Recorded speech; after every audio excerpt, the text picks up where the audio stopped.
Hi hello ನಮಸ್ತೆ, ನಾನು ರಾಜು ಅಷ್ಟೇ. ನೀವು ನೋಡ್ತಾ ಇದ್ದಾರೆ centre point Kannada YouTube channel. ನಿನ್ನೆ ತಾನೇ ಒಂದು ವರದಿ ಬಂದಿದೆ, ಅಂದರೆ ಒಂದು ರಿಪೋರ್ಟ್ ಬಂದಿದೆ.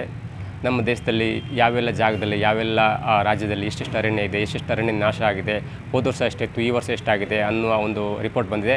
ಅದರಲ್ಲಿ ನಮ್ಮ ರಾಜ್ಯ ಅರಣ್ಯ ನಾಶದಲ್ಲಿ, ಅಂದರೆ ಅತಿ ವೇಗವಾಗಿ ಅರಣ್ಯ ಯಾವ ರಾಜ್ಯದಲ್ಲಿ ನಾಶ ಆಗ್ತಿದೆಯಲ್ಲ ಆ ಪಟ್ಟಿಯಲ್ಲಿ ನಮ್ಮ ರಾಜ್ಯ ಎರಡನೇ ಹಂತದಲ್ಲಿದೆ, ಅಂದರೆ ಎರಡನೇ ಸ್ಥಾನದಲ್ಲಿದೆ.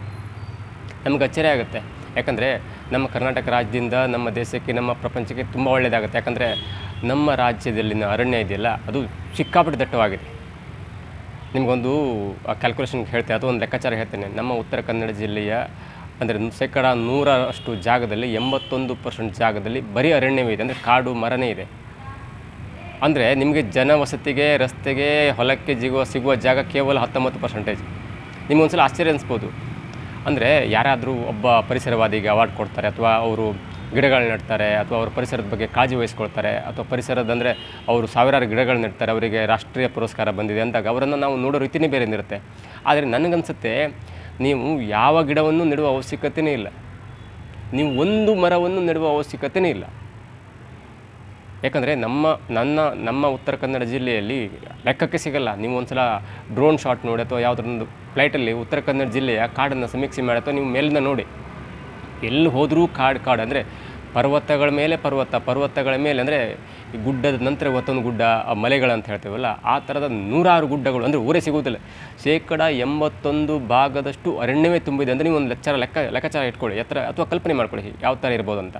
ನಾನು ಇದನ್ನು ಯಾಕೆ ಹೇಳಿದೆ ಅಂದರೆ, ನೀವು ಅಲ್ಲೊಂದು ಗಿಡ, ಇಲ್ಲೊಂದು ಮರ, ಇಲ್ಲೊಂದು ಸಸಿ ನೆಟ್ಕೊಂಡು ಪರಿಸರವಾದಿಗಳು ಅಥವಾ ನಿಮಗೆ ಬರುವ ಪುರಸ್ಕಾರವನ್ನೇ ದೊಡ್ಡ ಅಂತ ತಿಳ್ಕೊಳ್ಳೋದಿದೆಯಲ್ಲ, ಅಥವಾ ಅದನ್ನೇ ದೊಡ್ಡ ಮಾನದಂಡವಾಗಿ ಜನ ತಿಳ್ಕೊಳ್ಳೋದು, ಅಥವಾ ಸರ್ಕಾರ ಅದನ್ನು ಗಮನಿಸೋದಿದೆಯಲ್ಲ, ಅದು ದೊಡ್ಡ ಅಪರಾಧ. ನನ್ನ ಪ್ರಕಾರ ಸರ್ಕಾರದ ಅಧೀನದಲ್ಲಿರುವ, ಅಂದರೆ 81% ಜಾಗದಲ್ಲಿ ಅರಣ್ಯ ಇದೆಯಲ್ಲ, ಆ ಅರಣ್ಯ ಜಾಗದಲ್ಲಿ ಒಂದು ಮರವನ್ನು ಕಡಿಯಲು ಕೊಡದೇ ಇದ್ದರೆ ನಮ್ಮ ರಾಜ್ಯ ಸರ್ಕಾರವೇ ದೊಡ್ಡ ಪರಿಸರವಾದಿ ಅಂತ ನಾವು ಹೇಳ್ಬೋದು. ಯಾಕಂದರೆ ನೀವು 10 ಗಿಡ ನೆಡ್ತೀರಿ, ಆದರೆ ಅದೇ ಸಮನಾಗಿ ಅದೇ ಕಾಲಘಟ್ಟದಲ್ಲಿ ಸಾವಿರಾರು ಮರವನ್ನು ಜನ ಕಡಿತಾ ಇದ್ದಾರೆ. ಬೇರೆ ಬೇರೆ ಕಾರಣ ಕಡಿತಾ ಇದ್ದಾರೆ. ಒಂದು ಸೌದಿಗೂ ಕಡಿತಿದ್ದಾರೆ. ಸೌದಿ ಅಂದರೆ ಒಂದು ರೂಲ್ಸ್ ಇತ್ತು, ಒಣ ಮರವನ್ನು ನಾವು ಸೌದಿಯಾಗಿ ಉಪಯೋಗಿಸ್ಬೋದು ಅಂತ.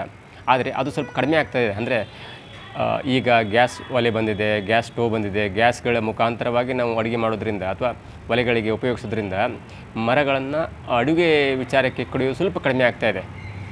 ಅದೇ ರೀತಿಯಾಗಿ ಈ ಬೇರೆ ಬೇರೆ ಪೀಠೋಪಕರಣಗಳಿಗಾಗಿ ಅಥವಾ ಬೇರೆ ಬೇರೆ ಕಾರಣಗಳಿಗೆ ಮರ ಕಡಿಯೋದಿದೆಯಲ್ಲ, ಅದು ತುಂಬ ಆಗಿದೆ. ಜೊತೆಗೆ ನಮಗೆ ಅಡಿಕೆ, ತೆಂಗು ಬೆಳೀಲಿಕ್ಕೆ ಜಾಗ ಸಾಕೋದಿಲ್ಲ ಅಂತ ಸರ್ಕಾರಿ, ಅಂದರೆ ಹತ್ರ ಅರಣ್ಯ ಭೂಮಿ ಇದೆಯಲ್ಲ, ಅದನ್ನು ಅತಿಕ್ರಮಣ ಮಾಡಿ, ಎಕರೆಗಟ್ಟಲೆ ಅತಿಕ್ರಮಣ ಮಾಡಿ ದೊಡ್ಡ ಮರವನ್ನು ಕಡಿಯೋದಿದೆಯಲ್ಲ, ಅದು ತುಂಬ ಮಟ್ಟದಲ್ಲಾಗಿದೆ. ನೀವು ಈ ಕಡೆ ಬಂದು ನಾರ್ತ್ ಕರ್ನಾಟಕ ಅಥವಾ ನಮ್ಮ ಸೌತ್ ಕರ್ನಾಟಕದಲ್ಲಿ ತುಂಬ ಅರಣ್ಯ, ಅಂದರೆ ತುಂಬ ಜಾಗ ಇದೆ. ಒಬ್ಬೊಬ್ಬನ ಹೆಸರಿಗೆ 10 ಎಕರೆ ಇದೆ. ಅವನೇನು ಮಾಡ್ತಾನೆ, ಒಂದು 2-3 ಬೋರ್ವೆಲ್ ಹಾಕ್ಸ್ತಾನೆ, ಬರೋ ತನ್ನ 10 ಎಕರೆಯಲ್ಲಿ ಅಡಿಕೆ ಬೆಳೀತಾನೆ. ಅವನಿಗೆ ಅತಿಕ್ರಮಣದ ಅವಶ್ಯಕತೆ ಇರೋದು. ಯಾಕಂದರೆ ಜಾಗವೇ, ಅಂದರೆ ಅರಣ್ಯವಿರದ ಜಾಗವೇ ಮಾನವನ ಉಪಯೋಗಕ್ಕೆ ಇರುವ ಜಾಗ ತುಂಬ ಇದೆ. ಅದು ಅವನ ಹೆಸರು ಕೂಡ ಆಗಿರುತ್ತೆ. ಆದರೆ ನಮ್ಮ ಕಡೆ ಹಾಗಾಗೋದಿಲ್ಲ. 19% ಜಾಗ ಇರೋದ್ರಿಂದ ರೋಡಿಗೆ ಹೋಗುತ್ತೆ, ಒಂದು 5-6% ರೋಡಿಗೆ ಹೋಗುತ್ತೆ, ಮನೆಗೆ ಒಂದು 3-4% ಹೋಗುತ್ತೆ. ಬರೋ ಜಾಗ ಎಷ್ಟು? 10-12% ಜಾಗ ಮಾತ್ರ ಅವನ ಒತ್ತುವರಿ, ಮೀನ್ಸ್ ಅವನ ಉಳುಮೆಗೆ ಅಥವಾ ಉಳುಮೆಗೆ ಆಗಲಿ ಅಥವಾ ಅವನ ಬೆಳೆಗೆ ಬೇಕಾಗತ್ತೆ. ಲಕ್ಷಾಂತರ ಜನ ಇರುವ ಉತ್ತರ ಕನ್ನಡದಲ್ಲಿ ಕೇವಲ 8-10% ಜಾಗ ಅವನ ಉಳುಮೆಗೆ, ಅವನ ಬೆಳೆಗೆ ಬೇಕಂದರೆ ಅವನಿಗೆ ಎಲ್ಲಿ ಮಾಡ್ತಾನೆ? ಮೊದಲು ಒಂದು ಮನೆಯಲ್ಲಿ 4 ಜನ ಇರ್ತಿದ್ರು, 4 ಎಕರೆ ಜಾಗ ಇರ್ತಿತ್ತು. ಈಗ ಅದು 4 ಮಕ್ಕಳಿಗೆ 4 ಮಕ್ಕಳು ಹುಟ್ಟಿ 16 ಆಯಿತು. 16, ಆದರೆ ಎಕರೆ ಜಾಸ್ತಿ ಆಗಿಲ್ಲ, 4 ಎಕರೆ ಇದೆ. ಹಾಗಾಗಿ ಆ 16 ಜನಕ್ಕೂ ಮನೆಗೆ ಎಷ್ಟು ಜಾಗ ಬೇಕಾಯಿತು? ಅಂದರೆ ಒಬ್ಬೊಬ್ಬರಿಗೆ ಒಂದು 10 ಗುಂಟೆನೂ ಬರೋದಿಲ್ಲ.